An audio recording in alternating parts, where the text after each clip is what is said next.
Yan. Binili po akong, ewan ko kung kalahating kilo ba to or sobra lang siya sa 1/4 na paa ng manok. Ito po kasi ay may collagen, kaya maganda. Tinanggalan ko na po siya ng kuko. Ito na yung mga kuko. So ngayon, hugasan po natin at papakuluan po natin siya ng maigi. Ang unang sabaw po nito, ang unang kulo, itatapon po natin kasi para at least yung kanyang amoy ay mawala. So ang ilalagay po natin dito, instant galing po dito sa gripo, yan, ay manggagaling po siya dito sa may water dispenser. Lalagyan po natin ng mainit na tubig. So, at yan pong isasabaw po natin. Yan.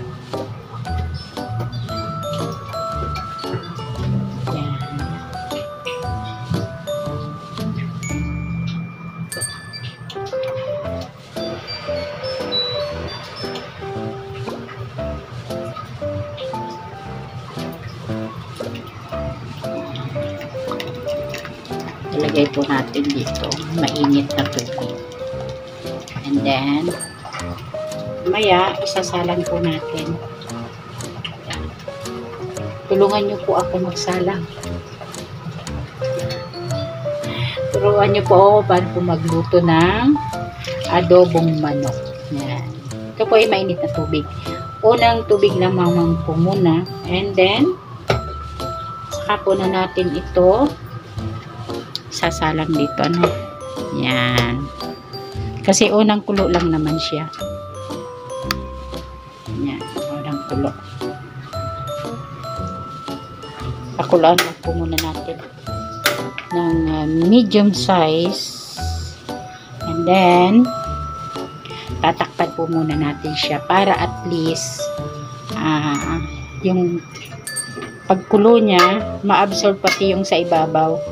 At pagkatapos niya to, pagkulo niya, saka po natin itatapon at papalitan ng bagong sabaw. Yan. Try po muna natin takpan. Kaya balikan po natin after 10 minutes siguro, no? Sige. So, ayan.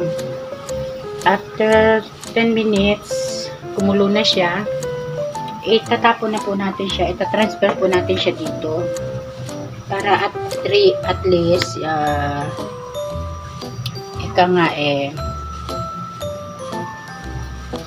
mabigyan po siya ng bagong tubig. Diba?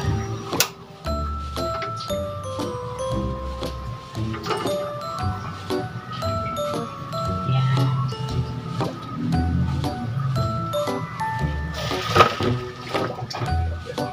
Yan. Ito na. And then, babalik po ulit natin siya sa kawali. After po natin na maitapon na yung unang kulo niya. At papakulaan ulit natin siya hanggang sa lumambot na.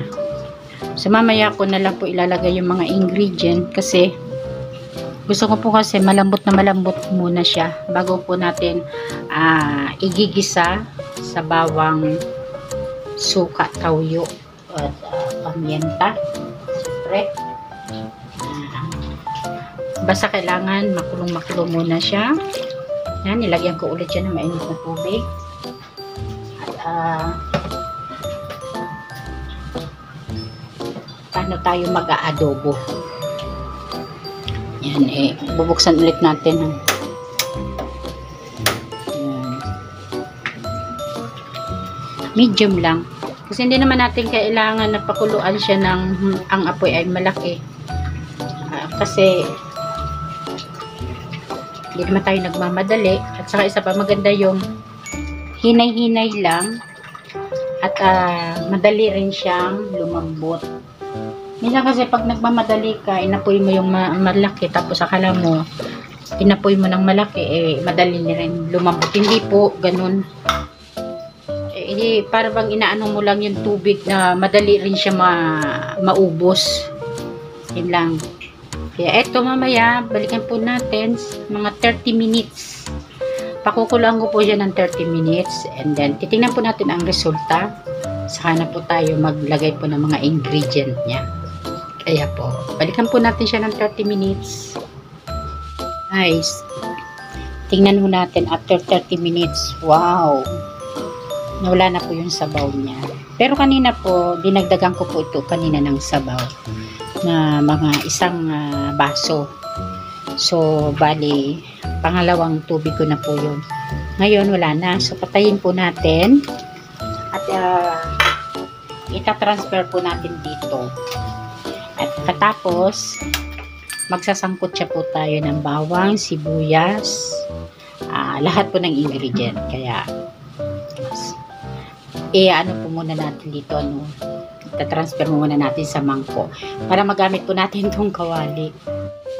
Guys, magigisa na po tayo ng bawang sibuyas para po sa panibagong set ng ating manok. Ayan. Lagyan po natin ng konting mantika. Siyempre, uunahin po muna natin yung bawang.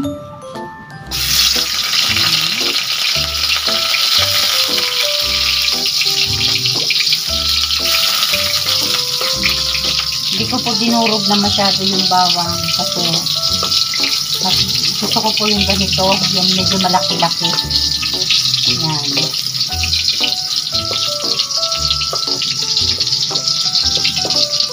Ang bango ng bawang. Yan. At meron din po akong luya. Papula-pulahin po natin yung luya. Isasama po natin sa paggisa. Parang medyo malabog yung aking alay o aking subukan nga po natin palinaw. Kasi kanina malabog Yan. Papula-pulahin po natin yung luya. Yan. Tapos, ihalo na natin po yung sibuyas. Ang bango po guys.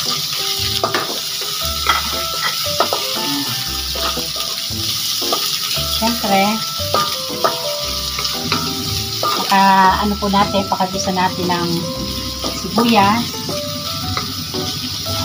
Nakahiligan ko na po kasi magluto ng manok na nilalagyan ko ng kamatis. Minsan pag ako nag-aadobo, lalagyan ko siya ng ketchup. Or minsan naman lalagyan ko siya ng kamatis. So ngayon, marami po akong kamatis dito. Lalagyan ko po siya kasi gusto ko ba. Yan, para at least yung lycopene niya, meron din pa po tayong makakain na lycopene. Yung lycopene po ay nanggagaling po sa tomato sauce o sa kamatis. Dagdag na rin po yan na protina sa ating mga katawan. Yan. Kaya minsan ugaliin po ninyo kumain po ng kamatis. Ang iba nga po niyan yung parang cherry, ganito cherry fruit tomato. Yan. Ito po yung binili ko. Meron rin naman po ako dyan na malalaki. Pero mas gusto ko po siya. Pero mamaya, kain din po ako nito kahit hilaw. Kasi fruits nga pang himagas na rin. Masarap din kaya. Wala kang salad o pwede mo siyang kainin ng buo.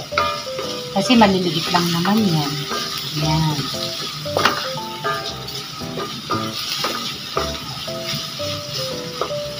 Pakagisa po natin yan. Meron po akong nilagay na beans para at least may gulay, di ba? Yan. Lagyan po natin ng beans para meron po tayong makain na gulay.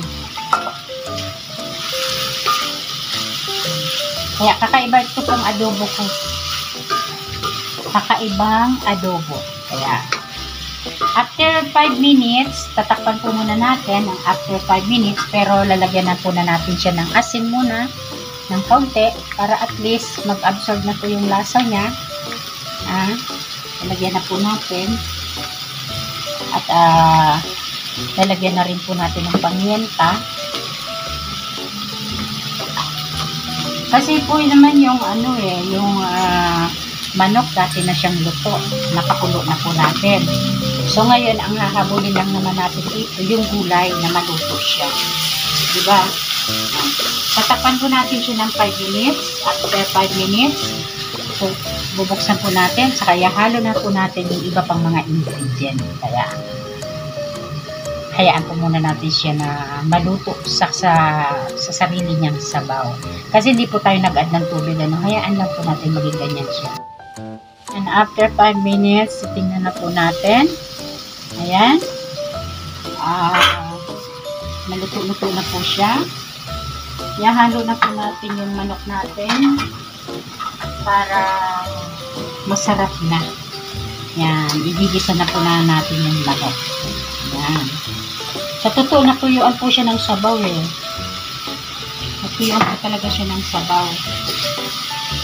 Yan. Sarap na guys.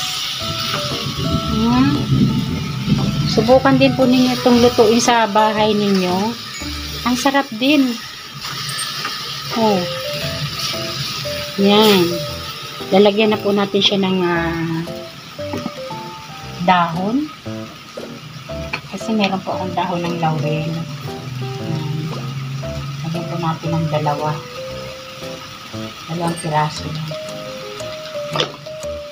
Para madali siya mag-absorb, punitin natin yan, para magkalasa.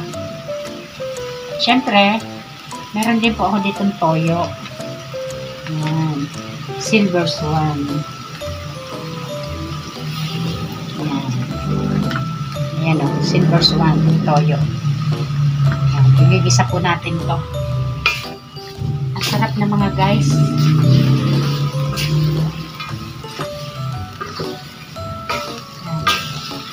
Matapos nyan, lagyan natin siya ng suka para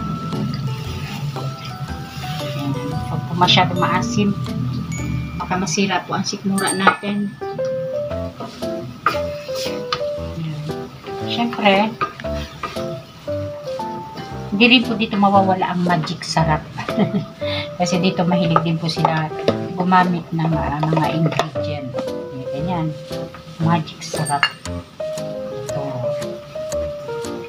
Lagyan po natin ng magic sarap. Ayan. Meron din po dito nakalagay na seafood sauce. O kaya oyster sauce. Ayan. So, lagyan po natin ng kahit kaunti. Malay mo, dagdag sarap pa.